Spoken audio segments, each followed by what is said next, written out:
ನಗರದ ಅಂಬೇವಾಡಿಯ ಕೆಪಿಸಿ ಕಾಲೋನಿಯಲ್ಲಿ ಕಸದ ಮಹಾಪುರ.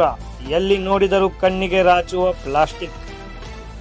ನಗರದ ಅಂಬೇವಾಡಿಯ ಆರ್ಟಿಒ ಕಚೇರಿ ಪಕ್ಕದಲ್ಲಿರುವ ಕೆಪಿಸಿ ಕಾಲೋನಿಯು ಕಸದ ಕಾಲೋನಿಯಾಗಿ ಬದಲಾಗಿದೆ. ಎಲ್ಲಿ ನೋಡಿದರತ್ತ ಕಸದ ರಾಶಿ, ಕಸದ ಮಹಾಪುರ. ಎತ್ತ ನೋಡಿದರೂ ಪ್ಲಾಸ್ಟಿಕ್ ಬಾಟ್ಲಿಗಳು, ಮಾಂಸದ ತುಂಡುಗಳು. ಸುತ್ತಮುತ್ತಲು ಗೊಬ್ಬು ವಾಸನೆ ಹರಿದಾಡುತ್ತಿದೆ.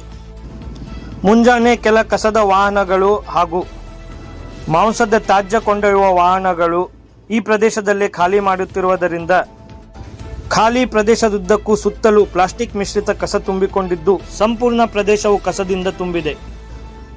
ಸುತ್ತಮುತ್ತಲಿನ ಹೋಮ್ಸ್ಟೇ ರೆಸಾರ್ಟ್ಗಳಿಂದ ಕಸವನ್ನು ಬ್ಯಾಗ್ನಲ್ಲಿ ಕಟ್ಟಿಕೊಂಡು ಬಂದು ಈ ಪ್ರದೇಶದಲ್ಲಿ ಬಿಸಾಡುತ್ತಿದ್ದಾರೆ.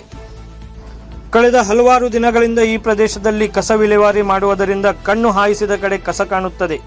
ಒಟ್ಟಾರೆ ಈ ಪ್ರದೇಶವು ಕಸ ವಿಲೇವಾರಿ ಪ್ರದೇಶವಾಗಿ ಮಾರ್ಪಟ್ಟಿದೆ. ಕೊಳೆತ ತರಕಾರಿ, ಹಣ್ಣು, ಹೂವು, ಮಾಂಸದ ತುಂಡುಗಳನ್ನು ತಂದು ಸುರಿಯುವುದರಿಂದ ಸೊಳ್ಳೆ ನೊಣಗಳ ಹಾವಳಿ ಹೆಚ್ಚಾಗಿದೆ.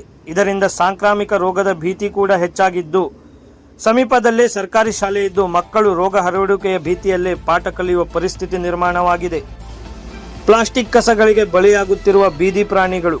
ಈ ಪ್ರದೇಶದಲ್ಲಿ ಎಮ್ಮೆ, ಹಸು, ಬೆಕ್ಕು, ನಾಯಿ ಇತ್ಯಾದಿ ಪ್ರಾಣಿಗಳು ಪ್ಲಾಸ್ಟಿಕ್ ಚೀಲಗಳನ್ನು ಸೇವಿಸುತ್ತಿದ್ದು ಬೀದಿ ಪ್ರಾಣಿಗಳಿಗೆ ಮಾರಕವಾಗಿದೆ. ಒಟ್ಟಾರೆ ನಗರದಲ್ಲಿ ಕಸ ವಿಲೇವಾರಿ ಘಟಕವಿದ್ದು ಈ ಪ್ರದೇಶದಲ್ಲಿ ಕಸವನ್ನು ಸುರಿಯುವುದನ್ನು ಸಾರ್ವಜನಿಕರು ವಿರೋಧಿಸುತ್ತಿದ್ದು, ಕಸ ವಿಲೇವಾರಿ ಮತ್ತು ನಿರ್ವಹಣೆಗಾಗಿ ಪ್ರತಿ ವರ್ಷ ಲಕ್ಷಾಂತರ ರೂಪಾಯಿ ಸುರಿಯುತ್ತಿದ್ದರೆ ಆದರೂ ಸಮಸ್ಯೆ ಬಗೆಹರಿಯುತ್ತಿಲ್ಲ.